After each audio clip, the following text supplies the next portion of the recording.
By 1959, jobs were coming back and unemployment dropped to 5%. Times were changing, and the year that closed out the 1950s offered some insights into what the 1960s might bring.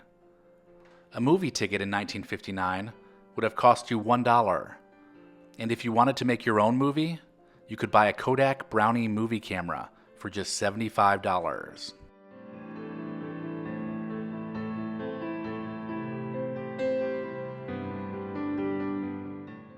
January 5th introduced the television world to Bozo the Clown.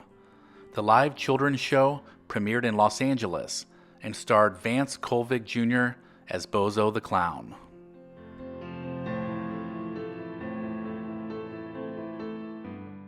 On January 7th, the United States formally recognized the new Cuban government of Fidel Castro. This occurred just 6 days after the fall of the Batista dictatorship, and the United States believed that despite communist leanings, they could work with the new regime to protect U.S. interests in Cuba.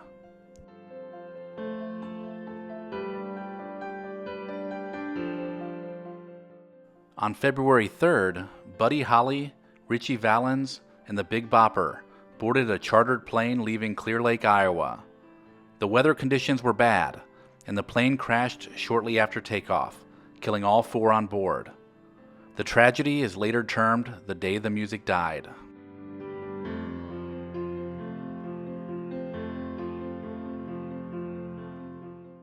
The very first Daytona 500 was held on February 22nd at Daytona International Speedway. Lee Petty and Johnny Beauchamp crossed the finish line side by side, and Beauchamp was declared the unofficial winner. 3 days later, the win was overturned, and Lee Petty was named the official winner, after photos from the race showed Petty winning by inches.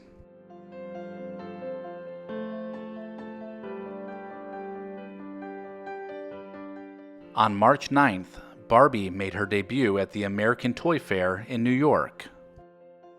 Ruth Handler created the Barbie doll, whose full name is Barbara Millicent Roberts, and she came with a full array of accessories.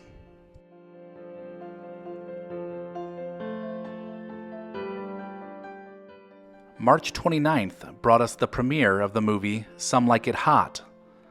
Directed by Billy Wilder, the movie starred Marilyn Monroe, Tony Curtis, and Jack Lemmon, and was released amidst some controversy for playing with the idea of homosexuality and features cross-dressing men.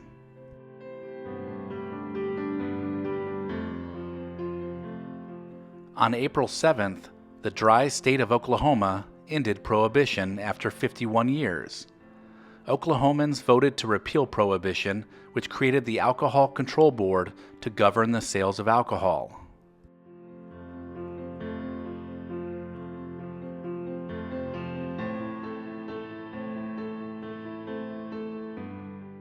The first Grammy Awards ceremony was held on May 4th.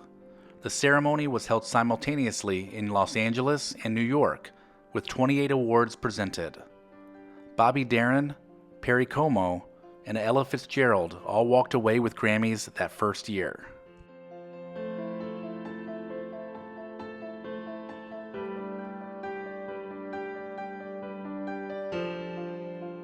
The Disneyland Monorail system was opened on June 14th as a sightseeing attraction in Tomorrowland.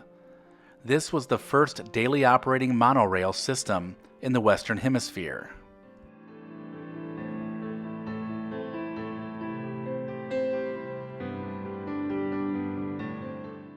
On July 15th, the U.S. steel strike of 1959 began, leading to significant importation of foreign steel for the first time in United States history. The strike lasted 116 days, and workers received a 7-cent raise once negotiations were worked out.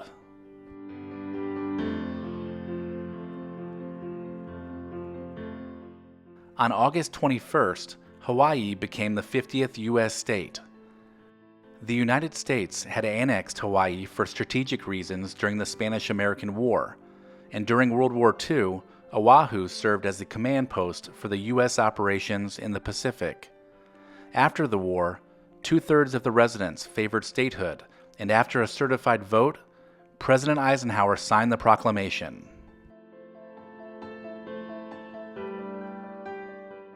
The NBC Western series Bonanza premiered on September 12th. Initially, Bonanza aired on Saturday evenings opposite Perry Mason, but the ratings were low, and the show was soon targeted for cancellation.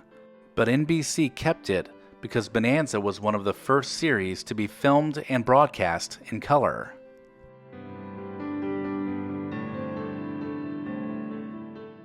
On October 21st, the Guggenheim Art Museum, designed by Frank Lloyd Wright, opened in New York City.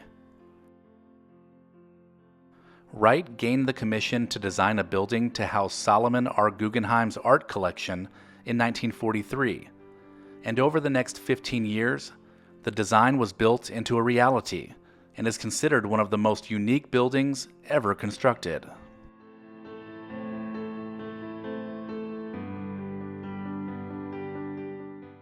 On November 15th, the basis for Truman Capote's book In Cold Blood took place in Holcomb, Kansas. Two men who recently were released from prison murdered 4 members of the Clutter family at their farm in search of a safe full of money. The 2 were eventually caught, tried, and executed for their crimes. Truman Capote would eventually publish In Cold Blood in 1966.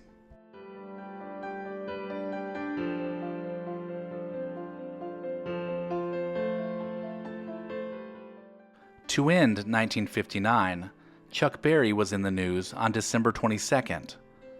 He was arrested in St. Louis shortly after midnight after completing a performance at his Club Bandstand nightclub.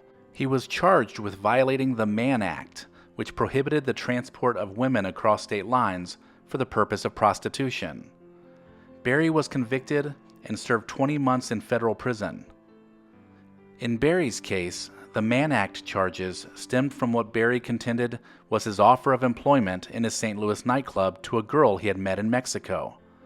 3 weeks after being fired from Berry's nightclub, the 14-year-old girl took a different story to the St. Louis police, and Berry was arrested 2 days later.